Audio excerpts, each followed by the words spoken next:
Hello दोस्तों, स्वागत है आप सभी का आपके अपने यूट्यूब चैनल विश्वगुरु एकेडमी पर। तो दोस्तों, एनसीईआरटी शॉर्ट नोट्स की जो सीरीज़ हमारी चल रही है उसमें आज की इस वीडियो में हम लोग क्लास 6 की साइंस की एनसीईआरटी का, ठीक है, तो जो चैप्टर 8 है वो यहाँ पे डिस्कस करेंगे। उसके जो शॉर्ट नोट्स हैं, जो इंपॉर्टेंट चीज़ें हैं, बस उसी को ही यहाँ पे रखा गया है। तो पिक्चर से ये पता चल रहा है कि इस चैप्टर में, क्योंकि यहाँ पे एक स्केलेटन की पिक्चर दिखाई गई है, इसका मतलब ही ये स्केलेटन का बहुत इंपॉर्टेंट रोल होता है बॉडी को शेप देने का और मूवमेंट का, ठीक। तो यानी ये जो हमारा चैप्टर है वो है शरीर की गति। तो इसमें जो बोन्स हैं उनका क्या रोल होता है शरीर की गति में, तो आइए देखते हैं। देखिए, इसमें है शरीर की गति, ये हमारे चैप्टर का नेम है, चैप्टर 8।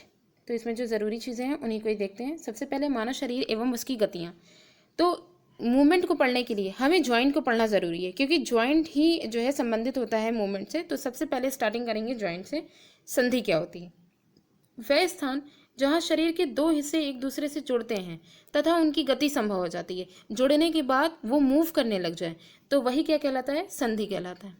संधियाँ कई प्रकार की होती हैं। तो यहाँ पर देखिए, सबसे पहली जो संधि है वह है कंदुक खलिका संधि, जिसे हम बॉल एंड सॉकेट जॉइंट कहते हैं। इसमें क्या होता है? एक अस्थि का गेंद वाला यानी गोल हिस्सा, एक हड्डी जो होगी उसका गोल वाला हिस्सा, दूसरी अस्थि यानी दूसरी हड्डी जो होगी उसका कटोरी रूपी गड्ढे वाला हिस्सा, उसमें गोल वाला हिस्सा धंसा रहता है। इस प्रकार की संधि जो होती है वह सभी दिशा में मूवमेंट होता है, ठीक है। उदाहरण जैसे कंधे की संधि। कंधे की संधि आप ये देखिएगा, हाथ का जो ऊपर वाला हिस्सा होता है उसका, हाथ की जो हड्डी होती है वो उसमें बॉल जैसा शेप रहता है, गोल होती है, ठीक है। और कंधे की जो हड्डी होती है वो खोखली होती है, गड्ढे वाली होती है। इसमें हाथ की जो हड्डी होती है वो इसमें मूव करती रहती है, जैसे वो मतलब किसी गोल चम्मच या बॉल वगैरह को ऐसे नचा दिया जाए किसी गड्ढे में, ठीक है। तो इस तरीके की जो संधि जहाँ पाई जाती है वहाँ पे मूवमेंट चारों तरफ होता है। तो आप देख सकते हैं कि शोल्डर जो होता है वो जो है चारों तरफ से घूम सकती है, ठीक है। नेक्स्ट है धुराग्र संधि, जिसको एक्साइल जॉइंट भी कहते हैं। ये गर्दन तथा सिर को जोड़ने वाली जो संधि होती है उसको हम धुराग्र संधि कहते हैं। इसकी सहायता से गर्दन को आगे पीछे दाएं बाएं आसानी से घुमाया जा सकता है। तो गर्दन और सर को जोड़ने वाली संधि धुराग्र संधि होती है, ठीक है। नेक्स्ट है हिंज संधि, हिंज जॉइंट। इसे कब्जा संधि भी कहते हैं। कब्जा क्यों कहते हैं? ये दरवाजे में कब्जा, कभी कभी ऐसे क्वेश्चन पूछा जाता है कब्जा संधि कहाँ पाई जाती है, और कभी कभी ऐसे पूछा जाता है हिंज जॉइंट कहाँ पाया जाता है, क्योंकि इन दोनों में नेमिंग का बहुत कंफ्यूज कर देते हैं और पता होने के बावजूद भी मिस्टेक हो जाती है। तो इसलिए दोनों कंपैरिजन, जहाँ जहाँ ऐसा लगे कि अलग नाम से भी बोला जा रहा है उसको कंपैरिजन ज़रूर पढ़ना है, ठीक है। तो हिंज संधि को हम कब्जा संधि के नाम से भी जानते हैं।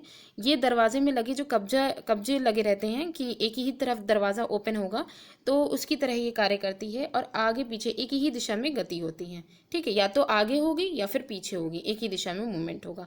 तो ये जो संधियाँ होती हैं वो कहाँ पाई जाती हैं? हाथों की कोहनी और पैरों के घुटने की संधि में। आप ये इससे देख सकते हैं, अगर आप कोहनी में पटरा लगा करके रखेंगे, मतलब आप अपने हाथ को ही सीधा से देख लीजिए कि आप हाथ है, अगर आप हाथ को सीधा करते हैं तो हाथ को एक ही दिशा में आप खाली मोड़ पाएंगे, या ऊपर आप जो है से मोड़ लेंगे, ठीक है, जॉइंट की वजह से। अगर आप चाहें कि उसी सेम डायरेक्शन में नीचे के साइड में मोड़ ले तो ऐसा पॉसिबल नहीं है, ठीक। तो सेम कंडीशन पैरों के साथ भी होती है, घुटने की, ठीक है, पैरों के जो घुटने की होती है। तो ये चीज़ हो गया। आगे देखिए, नेक्स्ट है अचल संधि।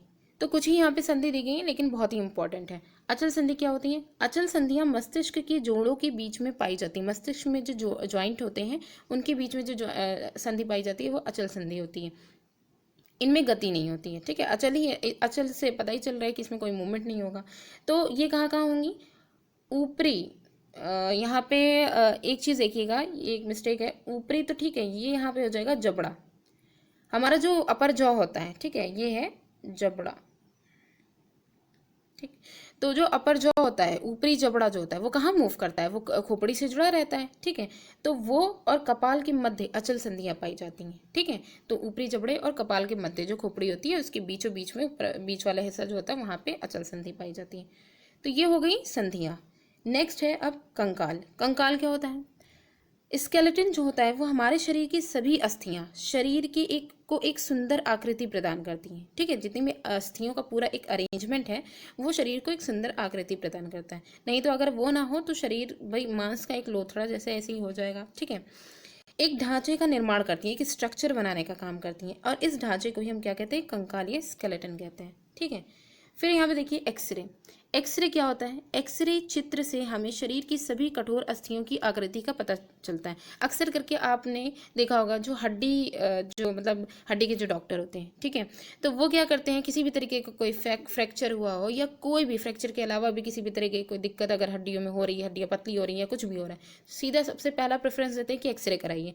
एक्सरे से हमें सीधा ये पता चल जाता है कि हड्डियों के बारे में पता चल जाता है कि हड्डी कहाँ की कठोर है, कहाँ की ब्रेक हुई है, कहाँ की जो है मतलब पतली हो रही है, उसकी शेप के बारे में भी पता चल जाता है। और उसमें अगर किसी भी तरीके की कोई गड़बड़ी हुई है वो भी पता चल जाता है कि ब्रेक हुई है या पतली हो रही है, दरार आई है या बाल पड़ा है, ये सारी चीज़ें। और इसके साथ ही साथ अस्थियों की जो संख्या है वो भी पता चल जाती है, ठीक है। तो एक्सरे रिपोर्ट जो होती है वो बहुत ही ज़्यादा इंपॉर्टेंट होती है। इसके बाद आती हैं कार्पेल। कार्पेल क्या होती हैं? कार्पेल से क्वेश्चन बहुत आता है, ठीक है, ये बहुत इंपॉर्टेंट है, तो देखिएगा। कार्पेल ये अनेक छोटी छोटी अस्थियों की व्यवस्था होती है जो कि कलाई को लचीला बनाती हैं। हाथों की जो कलाई होती है, कलाई में कई सारी छोटी छोटी हड्डियों का एक अरेंजमेंट होता है, इन्हीं को ही हम कार्पेल कहते हैं, जो कलाई को चारों तरफ मूव करने में हेल्प करती हैं। उसके बाद है पसली पिंजर। पसली पिंजर जिसे हम रिब केज कहते हैं। पसलियां विशेष रूप से मुड़ी होती हैं, ठीक है, जो कि वक्ष जो चेस्ट होता है उसकी अस्थि, चेस्ट की जो हड्डी होती है एवं मेरुदंड यानी जो हमारी बैकबोन होती है, ठीक है, उससे जोड़ करके एक बक्से जैसी रचना बनाती हैं। तो जो चेस्ट की हड्डियां होती हैं वो थोड़ी फोल्ड हो करके बैकबोन से जाकर के जुड़ जाती हैं और एक जो है एक बॉक्स की जैसी संरचना बना लेती हैं। इस शंकु रूपी, और शंकु रूपी क्यों बोला गया है? क्योंकि ऊपर से पतला नीचे आके चौड़ा हो जाता है, ठीक है। तो इस शंकु रूपी बक्से को ही हम पसली पिंजर या रिब केज कहते हैं। वक्ष के दोनों ओर जो चेस्ट है उसके दोनों ओर पसलियां अलग अलग होती है ना, तो दोनों ओर ही 12 पसलियां पाई जाती हैं, 12 इधर 12 उधर, ठीक है। तो ये चीज़ हो गया। अब यहाँ पे कुछ पिक्चर्स हैं उनको देख लेते हैं।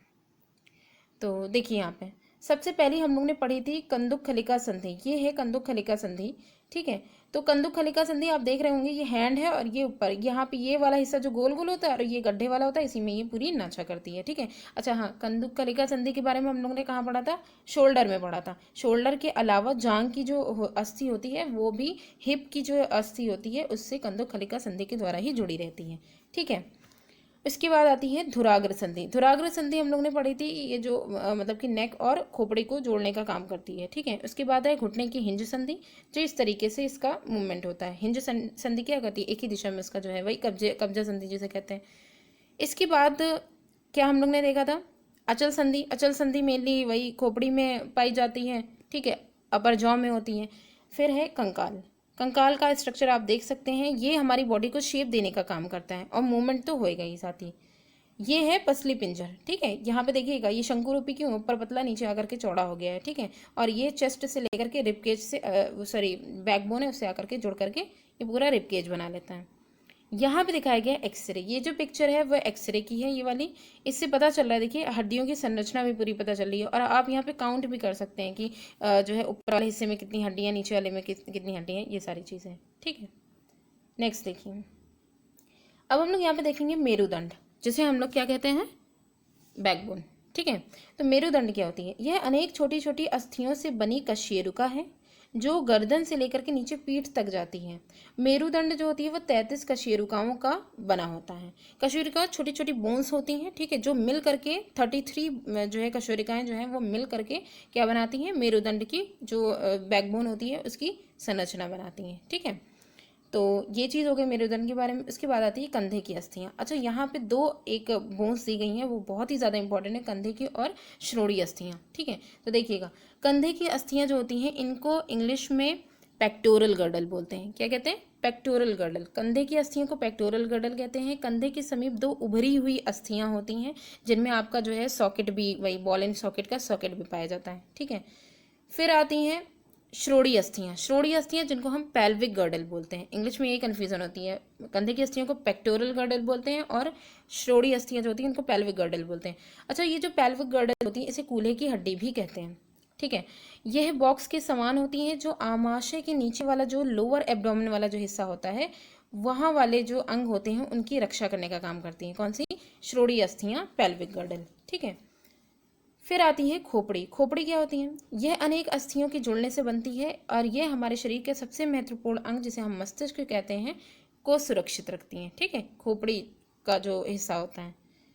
और ये इन सभी में अभी तक हम लोग ने जितना भी स्ट्रक्चर देखा वो सब क्या था कि एक जो स्केलेटन होता है उसमें आप सीधा सीधा आप सभी पोर्शन को आप देख सकते हैं, लेकिन अब वाला जो हिस्सा है, ये हिस्सा जनरली वो बोन्स में नहीं आता है। तो देखते हैं इसमें क्या क्या चीज़ें हैं। ठीक है, देखिए, उपास्थि से कहते हैं, उपास्थि जिसे हम कार्टिलेज कहते हैं, ये क्या होता है, कंकाल के अतिरिक्त कुछ अन्य अंग भी हैं जो हड्डियों जितने कठोर नहीं होते हैं, अतः जिन्हें मोड़ा जा सकता है। ये हड्डियों के जितने कठोर नहीं होते हैं, इन्हें मोड़ा जा सकता है। जैसे आप देख सकते हैं कर्णपाली, कान के नीचे वाला जो हिस्सा होता है, कान के ऊपर वाला हिस्सा, इन दोनों को ही आप फोल्ड कर सकते हैं। तो यही क्या है, आपके जो है कार्टिलेज में आते हैं। ठीक है, और नाक की जो टिप होती है वो भी कार्टिलेज होती है।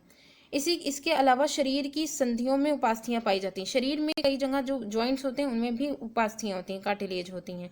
इसके अलावा ये जो पॉइंट है ये थोड़ा सा अलग है। ठीक है, यहाँ पे पेशियों की बात की गई है। पेशियां जो होती हैं, मसल्स जो होती हैं, वो भी मूवमेंट में, क्योंकि अब बात क्या है कि हम लोग ने बोन्स के बारे में तो सब पढ़ लिया, जॉइंट्स के बारे में पढ़ लिया, जो मूवमेंट है, मूवमेंट में सबसे इंपॉर्टेंट रोल प्ले करती हैं पेशियां, जो मांसपेशियां पाई जाती हैं, मसल्स जो होती हैं वो। मसल्स क्या होती हैं, ये नेक्स्ट, ये अलग पॉइंट है। ठीक है, पेशियों के संकुचन तथा शिथिलन से अस्थियों को गति प्राप्त होती है, जहां ये संयुक्त रूप से कार्य करती हैं। मसल्स का क्या इंपॉर्टेंट रोल होता है, मसल्स जो है बोन्स बीच में रहती है, उसकी ऊपर की कवरिंग उसको कवर की रहती हैं, यही मसल्स जो होती है वो इंपॉर्टेंट रोल प्ले करती हैं मूवमेंट में। ठीक है, इनका सिकुड़ना, इनका फैलना ही मूवमेंट कराता है। ठीक, तो अब पिक्चर देख लेते हैं। देखिए, सबसे पहले हम लोगों ने मेरुदंड के बारे में पढ़ा था। मेरुदंड का स्ट्रक्चर इस तरीके से होता है, 33 जो कशेरुका होती हैं उनसे मिलकर के पूरी मेरुदंड बनती है। फिर है कंधे की अस्थियां, कंधे की अस्थियां जिसको हम पेल्विक गर्डल बोलते हैं, सॉरी पेक्टोरल गर्डल बोलते हैं। ठीक है, वही ऐसे दिखाई गई हैं, इस तरीके से होती हैं। ये है श्रोणि अस्थियां जिसको पेल्विक गर्डल बोलते हैं, ये इसे कूल्हे की हड्डी भी कहते हैं। ठीक है, ये यहाँ पे आपकी मानव खोपड़ी जिसके अंदर मस्तिष्क सुरक्षित रहता है वो यहाँ पे दिखाया गया है। यहाँ पे देख सकते हैं ये लोअर जॉ है। ठीक है, लोअर जॉ जिसमें हिंज हिंज जॉइंट जो होती है वो इसमें पाई जाती हैं। इसके बाद हम लोग ने पढ़ा था कर्णपाली, यानी जो कार्टिलेज है उसको पढ़ा था, उसका एग्जाम्पल हम लोग पढ़ा था कर्णपाली। ठीक है, ये यहाँ पे ऊपर वाला जो हिस्सा होता है और जो नीचे कर्णपाली मेनली जो नीचे वाला जो होता है उसको कहते हैं, इसको पिन्ना कहते हैं, जो ऊपर वाला हिस्सा दिखाया गया। ठीक है, ये दोनों ही किसका बना होता है, कार्टिलेज का बना होता है। फिर आती हैं मसल्स। ये जो मसल्स होती हैं ये क्या बोन को जो है स्ट्रेच करके उसको जो है मतलब आगे मूवमेंट में मेनली ये हेल्प करती हैं। ठीक है, नेक्स्ट देखिए, यहाँ तक कि जो ये मूवमेंट का पूरा जो हम लोग ने ह्यूमन बींग से रिलेटेड जो देखा वो बहुत ही ज़्यादा इंपॉर्टेंट था। अब आती है जंतुओं की चाल।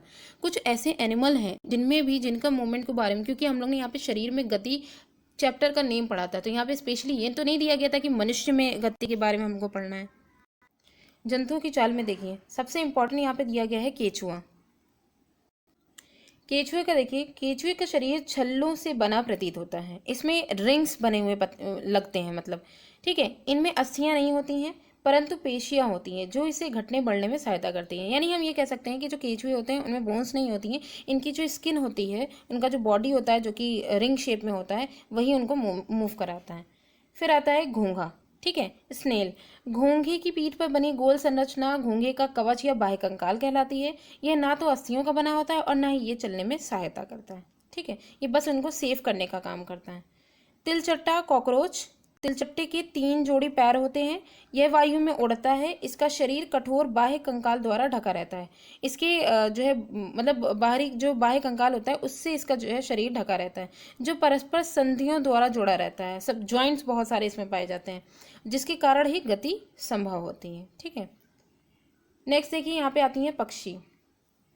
पक्षियों की हड्डियां खोखली परंतु मजबूत होती हैं।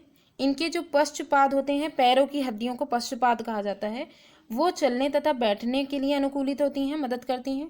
और जो चेस्ट की हड्डियां होती हैं, वक्ष की जो अस्थियां होती हैं, वो पंखों में रूपांतरित होकर के वो पंखों में कन्वर्ट हो जाती हैं। ठीक है, और उन्हें उड़ने में सहायता करती हैं पक्षियों में। नेक्स्ट है मछलियाँ। मछलियाँ क्या है, मछलियाँ अपनी धारा रेखी है। मछलियों की जो शेप है धारा रेखी, यानी नाव जैसी जो आकृति होती है, आप ऐसे देख सकते हैं इस तरीके से।